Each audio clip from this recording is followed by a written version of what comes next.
माधवपुर नाम के एक गांव में जानकी देवी अपने पति मनोहर और 2 बेटों विकास और प्रांजल के साथ रहती थी।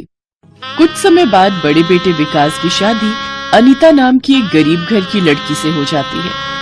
बढ़ती उम्र के चलते अब मनोहर की तबीयत ठीक न रहने के कारण उन्होंने बिस्तर पकड़ लिया, जिसके बाद उस घर में अब कमाने वाला इकलौता विकास ही था, जो एक फैक्ट्री में काम करके थोड़े बहुत पैसे कमाता था और जिससे सारे घर का खर्चा चलता था।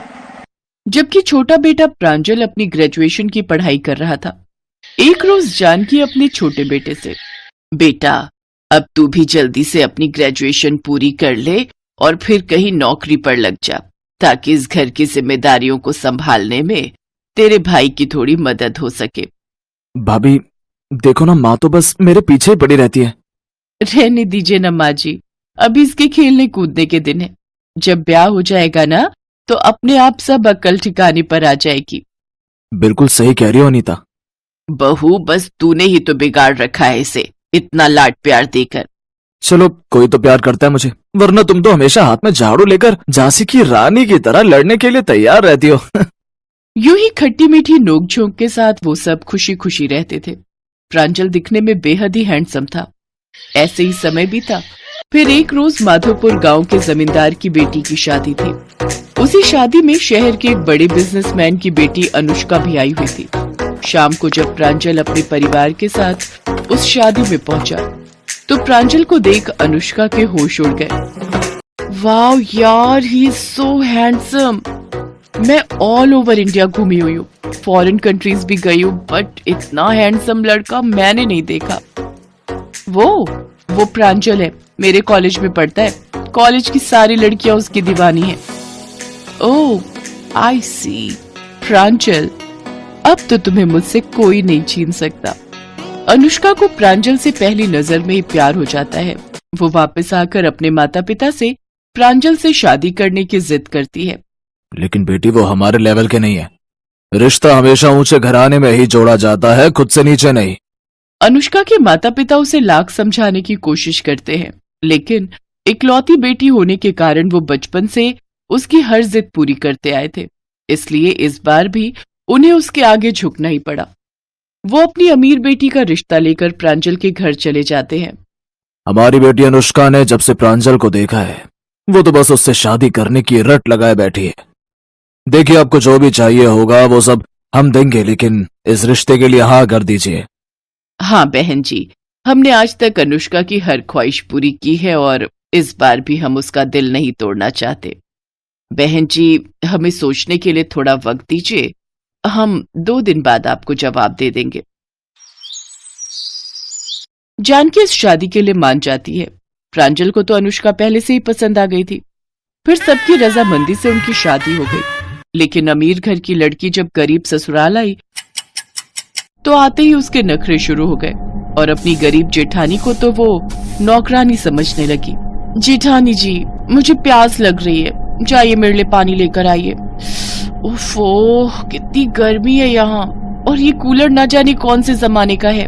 अनुष्का, मैं अभी तुम्हारे लिए ठंडाई बना कर लाती हूँ, उससे तुम्हें थोड़ा आराम मिलेगा। ओहो, इस गर्मी में तो मेरा बुरा हाल हो रहा है। मेरे मायके में तो मेरे कमरे में 2 एसी लगे थे, लेकिन यहाँ। माँ जी, आप वो जरा पंखा कर दो। अनुष्का के दहेज में ढेर सारा सामान आया था, जिसे देख जानकी भी लालची हो गई थी और बिना कुछ कहे वो भी अनुष्का को पंखा करने लगती है। अब प्रांजल की भी पढ़ाई पूरी हो चुकी थी और अब वो भी एक फैक्ट्री में सुपरवाइजर की नौकरी करने लगा। ऐसे ही अनुष्का की शादी को 6 महीने बीत जाते हैं, लेकिन अभी तक उसने रसोई में कदम नहीं रखा था। फिर एक रोज अनुष्का के पिता पर मुसीबतों का पहाड़ टूट पड़ा। अचानक एक दिन उनकी कंपनी में आग लग गई और उनका सारा सामान जलकर खाक हो गया। साथ ही नई कंपनी शुरू करने के लिए मलिक ने जो कर्जा बैंक से लिया था, उसे उतारने के लिए उसने अपनी सारी जमा पूंजी और यहाँ तक कि अपना घर तक बेच दिया और वो सड़क पर आ गए। फिर प्रांजल उन्हें अपने साथ घर ले आया। लेकिन पापा, ये सब हुआ कैसे और अब आप रहेंगे कहाँ? प्रांजल, ये घर तो पहले ही इतना छोटा है, ऊपर से गेस्ट रूम भी नहीं है यहाँ। कोई बात नहीं बेटी, हम कहीं और गुजारा कर लेंगे। तभी अनीता कहती है, नहीं अंकल आंटी, ये घर आपका भी तो है, आप यहाँ से नहीं जाएंगे। और रही रहने की बात तो आप मेरे कमरे में रह लीजिएगा, मैं और विकास बाहर हॉल में सो जाएंगे। फिर जैसे कुछ पैसे जुड़ जाएंगे तो हम एक कमरा और डाल लेंगे। और अनुष्का, इंसान का दिल बड़ा होना चाहिए, घर नहीं। दिल बड़ा हो तो जगह अपने आप बन जाती है। बड़ी बहू बिल्कुल ठीक कह रही है भाई साहब। ये बात सुनकर अनुष्का शर्मिंदा हो जाती है और उसे अपने किए पर बहुत पछतावा होता है। अपने माता पिता के लिए जेठानी का ये बर्ताव देखकर उसे अपनी जेठानी पर बहुत गर्व महसूस होता है। वो अपनी जेठानी से माफी मांगते हुए कहती है, मुझे माफ कर दो दीदी, मैंने हमेशा आपके साथ इतना बुरा बर्ताव किया, लेकिन फिर भी आपने मेरे पेरेंट्स को इतना सम्मान दिया। आई एम रियली सॉरी दीदी। कोई बात नहीं अनुष्का, तुम मेरे लिए छोटी बहन जैसी हो, और बहन के माता पिता भी तो अपने माता पिता जैसे ही होते हैं। फिर दोनों देवरानी जेठानी सारे गिले शिकवे भुलाकर एक दूसरे के गले लग जाती हैं।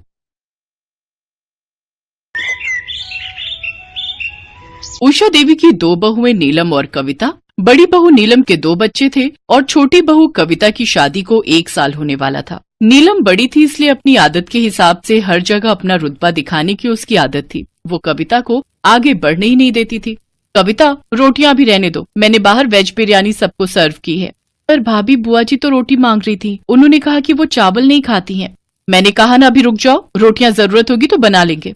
भाई दूज का त्योहार था, घर में सब मेहमान आए हुए थे, इसलिए उषा देवी की दोनों बहुएं रसोई में दोपहर का खाना बना रही थी। नीलम ने वेजिटेबल बिरयानी बनाई थी और वो सबके सामने अपनी उसी बिरयानी के गुण गा रही थी, जैसे कि अपने मुंह में या मिट्ठू बनने वाली बात हो।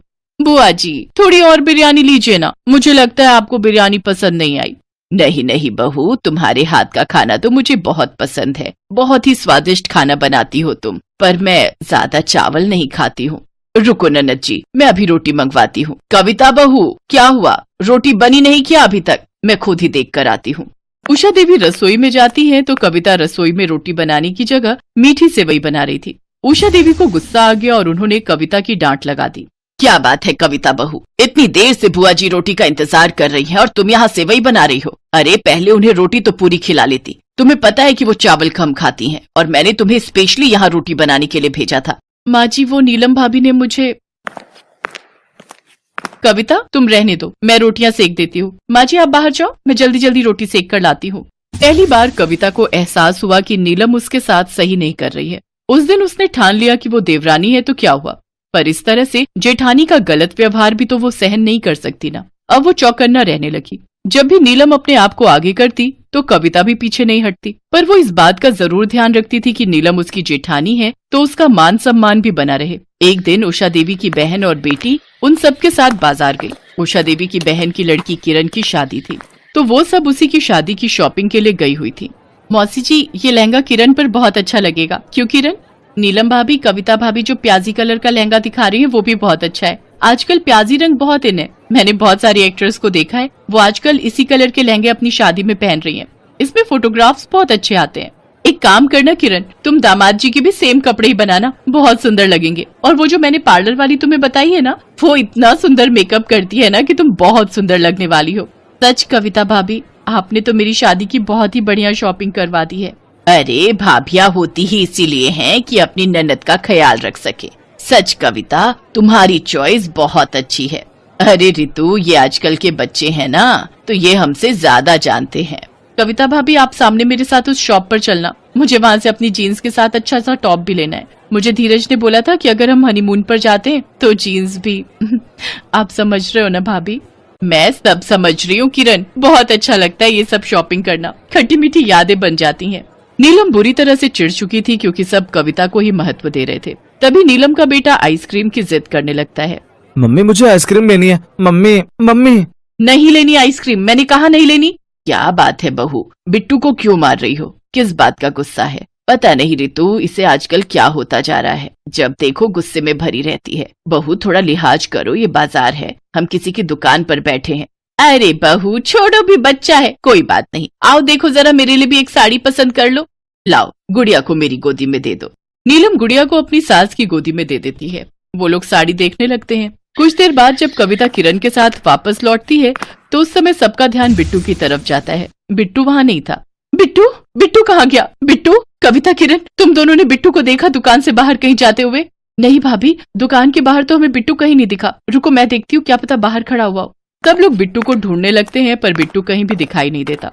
नीलम के साथ साथ सबका रो रो कर बुरा हाल था। तभी कविता के मोबाइल पर एक अननोन नंबर से फोन आता है। हेलो, कौन? चाची मैं बोल रहा हूँ, बिट्टू। चाची मैं अंकल के साथ खड़ा हूँ। अंकल के साथ? बेटा अंकल को फोन दो। जी आपका भतीजा मेरे पास ही खड़ा है, वो बिल्कुल सेफ है, आप इस जगह पहुँच जाइए। सब लोग घबराकर उस जगह पर पहुंचते हैं जहां बिट्टू उस आदमी के साथ खड़ा था। बिट्टू, मेरा बच्चा, तू ठीक तो है ना? हाँ मम्मी मैं बिल्कुल ठीक हूँ। वो एक चोर अंकल मुझे आइसक्रीम दिलाने ले जा रहे थे, मैं उनके साथ जा रहा था, तभी इन अंकल ने मुझे रोक लिया और उसकी खूब पिटाई की, वो यहाँ से भाग गया। जी आपका बेटा बिट्टू बिल्कुल ठीक है, वो बदमाश भाग गया, वो तो मेरी नजर पड़ गई और मैंने उसे पकड़ लिया। आपका बेटा बहुत समझदार है, इसे बाकी फोन नंबर तो याद नहीं थे पर अपनी चाची का नंबर याद था, इसलिए मैंने तुरंत इनके नंबर पर फोन मिलाया। आपका बहुत बहुत शुक्रिया बेटा। सब लोग बिट्टू को लेकर घर आ जाते हैं। नीलम को सारी बात समझ में आ जाती है। कुछ दिन पहले ही बिट्टू कविता के साथ बैठा था तो कविता उसे अपना मोबाइल नंबर याद करवा रही थी और बिट्टू को इसमें बहुत मजा आ रहा था। बिट्टू नीलम के फोन से कविता के नंबर पर बार बार डायलिंग कर रहा था। मजाक मजाक में ही सही, पर बिट्टू को इसी बहाने अपनी चाची कविता का नंबर याद हो गया था। ये क्या खेल बना रखा है कविता? पढ़ने वाला बच्चा है, तुम इसे मोबाइल की आदत डाल रही हो। चलो बिट्टू, पढ़ाई करनी है।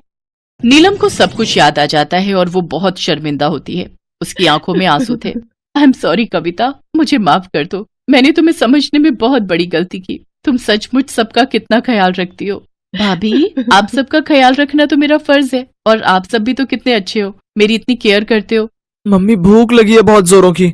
शाम हो रही है, सब लोग घर आने वाले होंगे, जल्दी से खाना बना लो। मेरे राज दुलारी गुड्डे को भी भूख लगी है। भाभी, मैं सोच रही थी आप जल्दी से दाल चावल रेडी कर लो, मैं गरम गरम रोटी सेक लेती हूँ, फिर हम सब मिलकर आज एक साथ खाना खाएंगे। मौसी जी, किरण, आप सब भी खाना खाकर ही जाना। हाँ बहू, बहुत जोरों की भूख लगी है। नीलम जल्दी से दाल चावल बना लो। और कविता एक काम कर बहू, रोटी के साथ साथ ना वो जो तूने लाल मिर्च का अचार डाला है ना, वो जरूर खिलाना, वो बहुत ही टेस्टी बनाया है तुमने। हाँ बहू, जल्दी से अब तुम दोनों खाना बना लो। नीलम भाभी, मैं कह रही थी इस साड़ी के साथ चप्पल अच्छी लगेगी या फिर सैंडल? इसके साथ तो हील वाली चप्पल ही अच्छी लगेगी। कुछ भी कहो भाभी, के चावल एक एक दाने खिले हुए बनते हैं, मुझे तो ऐसे चावल बनाने ही नहीं आते। भाभी, मुझे भी इस तरह के चावल बनाने सिखाओ ना, जिसमें एक एक दाना अलग हो, मुझे भी सीखना है। और फिर इस तरह हंसते और खट्टी मीठी बातें करते हुए देवरानी जेठानी दोनों एक दूसरे के गले लग जाती हैं।